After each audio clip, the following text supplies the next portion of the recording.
Biopsy of ocular, adnexal, or orbital tumors is performed to establish the diagnosis, establish tumor boundaries, identify high-risk features, prognosticate the outcome of the patient. The main types of biopsies are excisional biopsy, incisional biopsy, punch biopsy, shave biopsy.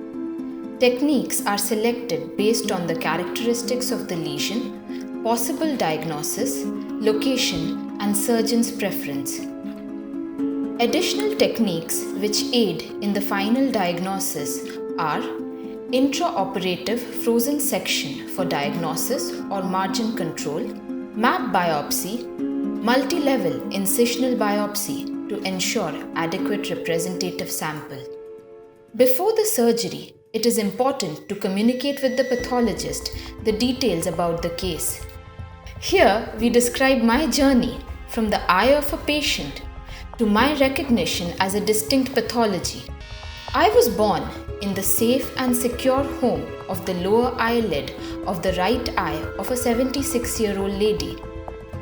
For 2 years, I grew big and strong before somebody called a surgeon cut me out. I started growing again, but the lady soon visited another person whom she called the good doctor. When he examined, there was diffuse involvement of the lower lid margin almost to the entire extent, with suspicious pagetoid component of palpebral conjunctiva. Under local anesthesia, the margins were marked carefully 4 mm from the clinically involved areas on the anterior and posterior lamina. Traction sutures were passed to aid in the no-touch technique of excision. The eyelid margin was incised at the marked site. Excision biopsy was carried out using radiofrequency cautery. Differential dissection of the posterior lamella was done to achieve clear margins.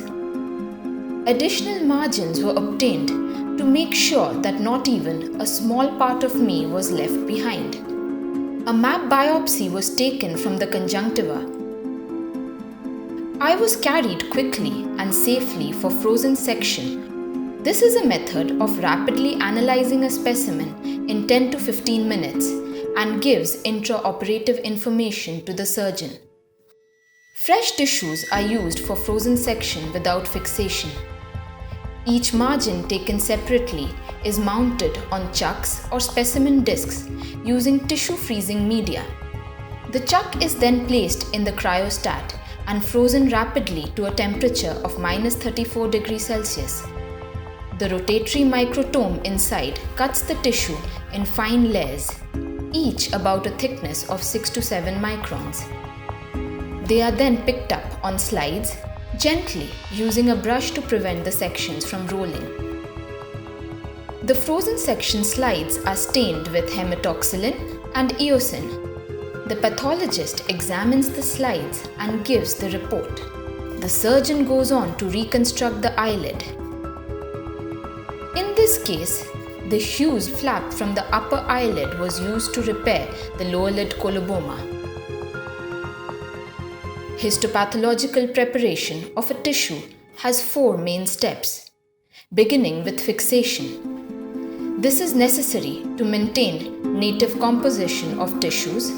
The gold standard for this is 10% neutral buffered formalin. I was transported in formalin and a gross examination was done for the size, color, and surface. I was then bread-loafed into multiple sections from lateral to medial side. Each of my parts and map biopsy specimen were then placed in a cassette for processing. In this, the tissue is dehydrated, made rigid, and impregnated with paraffin wax. The tissues were placed in an automatic tissue processor and passed serially through increasing grades of alcohol.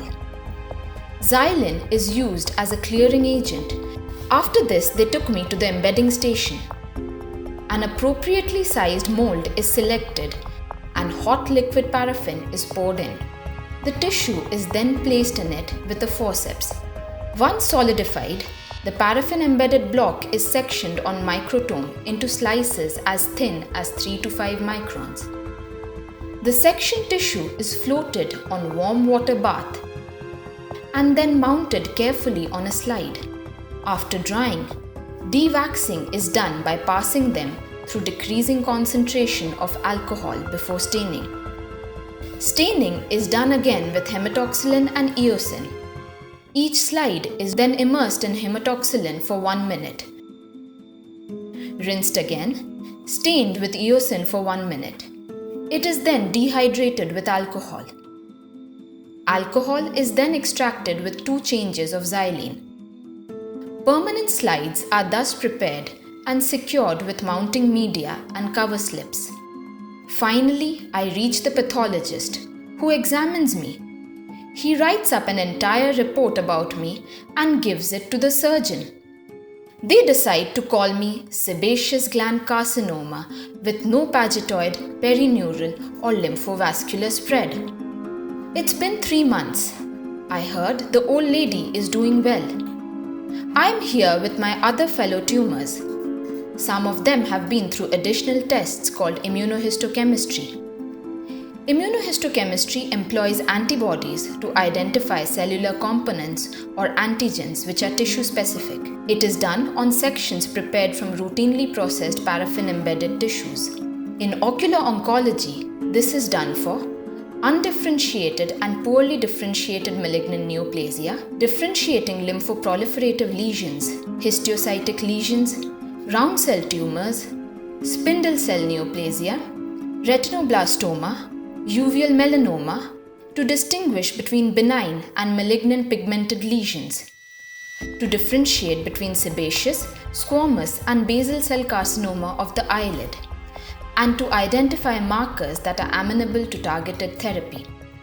A good representative biopsy by an ocular oncologist, proper handling and processing of a tissue, and a careful examination by a pathologist are crucial for the correct diagnosis, planning further treatment, and explaining the prognosis to a patient. This was my story, and it was nothing short of an adventure. I am now immortalized as a tissue block in a library, just like the Jules Verne book that the old lady finished reading, and when she went to return it, the librarian said, "Hey, you have a tumor growing in your eyelid. Better get it checked." As one story ends, another begins.